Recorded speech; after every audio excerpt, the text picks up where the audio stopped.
Okay, well, if you missed a lesson today, here's your warm-up. So pause your video and write down the equations for these three functions. Going over this in 5, 4, 3, 2, 1. Okay, so looking at this first function, there's lots of functions that sort of curve like this. So look at some specific points. It goes through 0, 0. When your x is something to do with 1, your y is 1. I know it's going backwards. That means there's probably a reflection somewhere.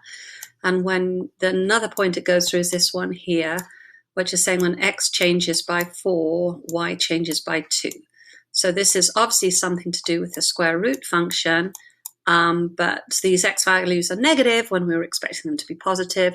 So that's got a reflection over the y-axis, which would make it be negative x.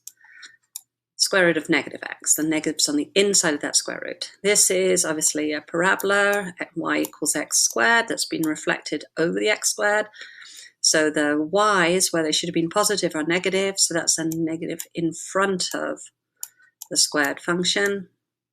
And the last one, this is just a horizontal line. The equation for any horizontal line is y equals a number, because basically every single point on this line has all got the same y value. Doesn't matter what x is, they've all got, every single point, wherever you looked at it, has the y value 3. So that's the equation of that line, y equals 3, or h of x equals 3. Moving on. Now try this. Here are these same functions, but this time I've just highlighted a very small part of the graph. So write that small part of the graph, just identify the interval using interval notation. I'm going over this in 3, 2, 1. Okay, so on this one, I hope you got there. I hope you got that.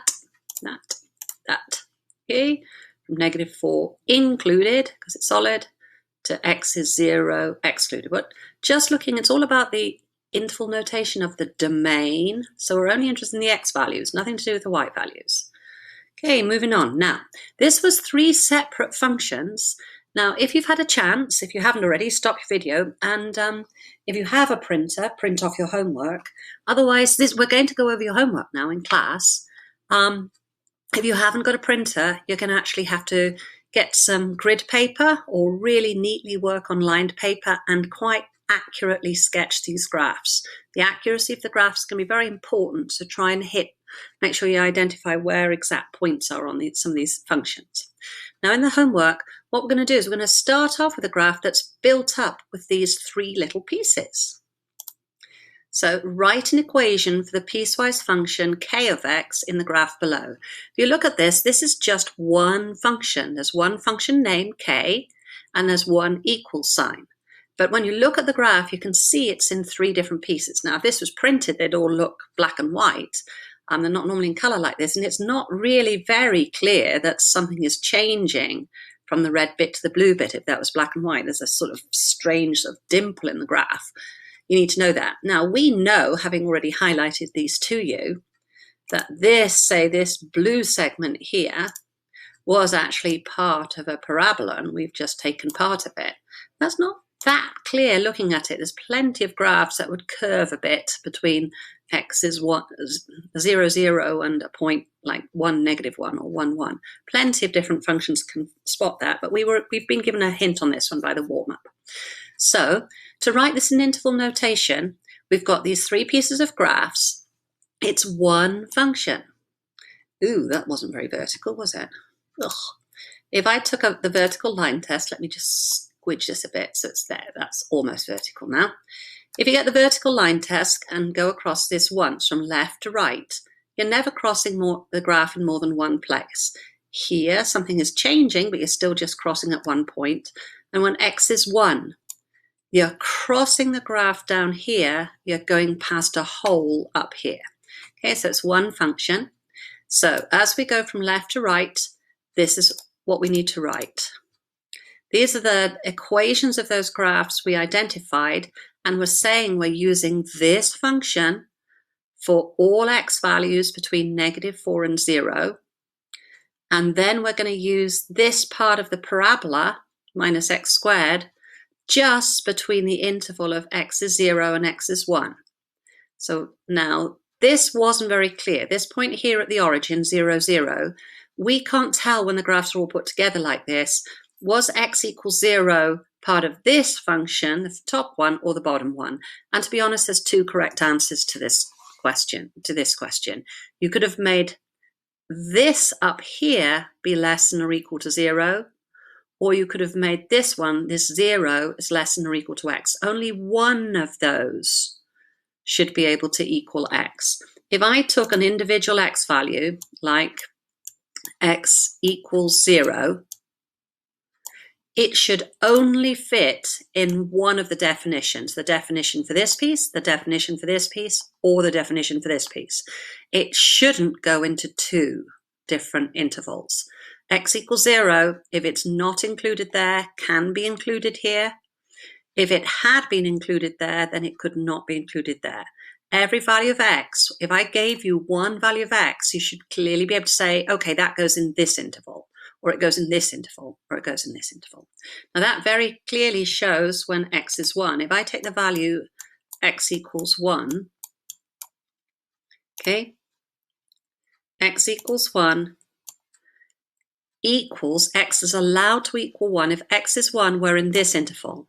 We're not in this interval. 1 is not greater than 1. So this very clearly tells us if we've got x equals 1, we're using this definition here. We're using negative 1 squared. So negative 1. And that's why we have this point on the graph down here. This is where the point is included. It's included in the definition for the parabola. It's excluded in the definition for the horizontal line. And your domain on this function. Now, this is one function. You're only going to go across once in your domain. Your domain runs from x is negative infinity to x is infinity. You don't scan through each individual piece individually. I saw some answers on the test that looked sort of like this. Let's do this deliberately a little bit wrong. Let's do 1 to infinity, negative 4 to infinity, and 0 to infinity. I saw answers where people had written things like that. That could never be right. Infinity is the largest number in the world. When you're writing a domain, if infinity is anywhere, it's going to be the thing that's written furthest on the right. It can't be anywhere else. All other numbers are smaller than infinity and must be written to the left of it. If negative infinity is anywhere on your domain, it will be the first thing you write. It can't be written anywhere else. Oopsie, there wouldn't be a parentheses there. There'd be a comma and then another number. Negative infinity can only appear once in a domain, and if it's there, it's at the far left because all other numbers are bigger than it. And your domain always goes from the smallest values across to your biggest values. Okay, so that's some of the things that I've seen people still doing wrong on domain and range. Let's clear up all that junk on this and have a look at our domain here. So on this one, the smallest value in the domain is x is negative 4. That's included. Then you go through 0. There are points at like negative 0.1, negative 0.05, negative 0.001. They'd be up on your pink graph. There's a point where x is 0. There's a point when x is a tiny little positive number like 0.1, 0.2. There's no break in the domain there. So we're going to go all the way from x is negative 4, and it was included because it was solid blob. Even though the function's switching from the pink bit to the blue bit here, the domain is still continuous. Now here, at x is 1, the graph is not continuous. You have to lift up your pencil to go and draw it somewhere else. However, remember what the domain means. It's all the possible inputs that can be put into the function that would make the output of the function be real and defined. So into this function, you could put in x is a half. You could put in x is 0.6, 0.7, 0.8, 0.9, 0.1. You could put in x is 0.0001, but you'd be up here. There's no value of x you can't put in. So even though the graph has got this great big hole in the y values there isn't actually a hole in the x values allowed to go into it. So that's your domain. Oh, I should erase what I started writing there. Okay. That's your domain, and your range, let's clear up all the junk I've put on my graph. Come on, eraser. Okay. Oh, that didn't work. Okay, your range, again, you always have to go from the lowest least possible number to the highest. So you're going to go from y is negative infinity to infinity and see what y values are represented somewhere on the graph. Well, the lowest y value you're going to get is at -1, and that is included. Then you're going up, there's y values of -0.5, 0, +0.5, +1, +1.5, +2. Then there's a break. There are no points anywhere on the graph that got a y value of 2.1 or 2.2 or 2.5. So we go from -1 to +2, and that +2, there was a point somewhere on the graph with a value of +2. So that's included. Then there's a gap, so you can do that u if you want to. I never do. I skip that. You don't have to write it. And then let's see. Okay, we have this point here at 1, 3. It's a hole. It's excluded. So just from this one point here, we can't say that 3 is part of our domain. Our range. However, are there points somewhere on the graph that have got a y value of 3? Is 3 a number that the function can spit out? Yes. It can spit it out when x is 2. It can spit it out when x is 2.1. It can spit it out when x is 5. It can spit it out when x is 1.001. Those points exist. If there's a point that exists anywhere on your function with a y value of 3, then 3 is part of your domain. Even if there's a point where it's excluded, that point's not what's making me have 3 in my range. It's this point here, or that point there, or this point there. Okay, enough on domain and range. So here's the rest of your homework. It's exactly the same thing.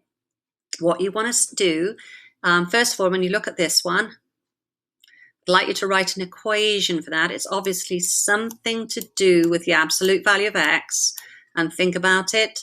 The absolute value of x, the vertex should be at 0, 0, but it's been moved left 4. So what would that equation look like? The equation for this red bit is like y equals the absolute value of x. To move left 4, you add 4 inside the function. Yeah, that's a horizontal shift to the left by 4. Now this part of the graph, now what you're thinking at this point, I wanted the eraser. So we know that's the equation of that, but when we write this out in interval note as a piecewise function, that's what I'm going to write here. I'm going to write absolute value of x plus 4, but I have to define which x values I'm going to use that definition for. And if you look, the only x values where we've drawn this graph, the graph didn't extend for x values like -1, 0, 1. It wasn't there. It cut off at this x value here, which is -2. And we drew that graph for all x values that were smaller than -2. So that's why that there is my piece of my piecewise function that's telling me what to do for x values smaller than -2. Let's clear up all the rubbish I've put on the graph. And then I look, our domain has, you can literally see it's been broken into. It's been broken here at x is -2. So this is like piece 1, which is this bit I've just done here. Then the domain is, there's obviously something happened there. We switched from the blue one to there.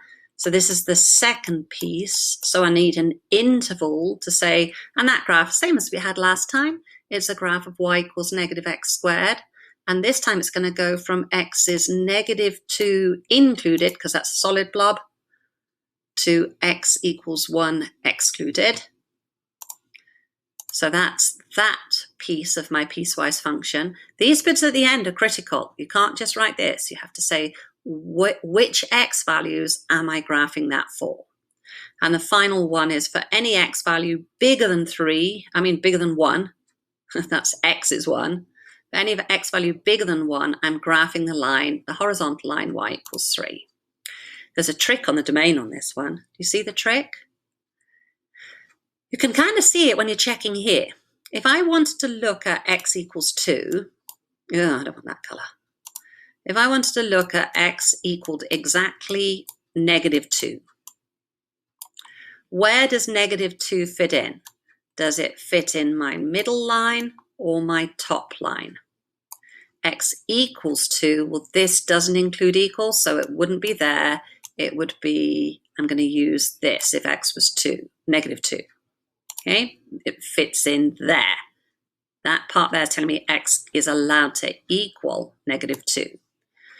What happens if I try a different value? Let's try x equals 1 and have a look, decide which piece is going to work. Which piece do we use if x equals 1? So pick up that 1. Oops, I'll just pick up the 1 then. Is 1 greater than or equal to -2? Yes. Is 1 less than 1? No. So I'm not in that piece. Reject that piece. What about here? Replace the x with the value I'm trying out. Is x greater than 1? No. So where does x equals 1 belong on this function? It doesn't. It doesn't belong anywhere. So what that's telling us is x equals 1 is not part of our domain. It's not part of our function. This was a little trick question. The domain of this function here, if you look, x equals 1 isn't included here or here. It's actually a gap. And that would have been your range for that one. Okay, I think you should be able to do the rest of that homework on your own now. The key is up, or you can look through the rest of this presentation. It's in the notes. But I hope that made piecewise functions seem a little easier for you. Time to stop this video.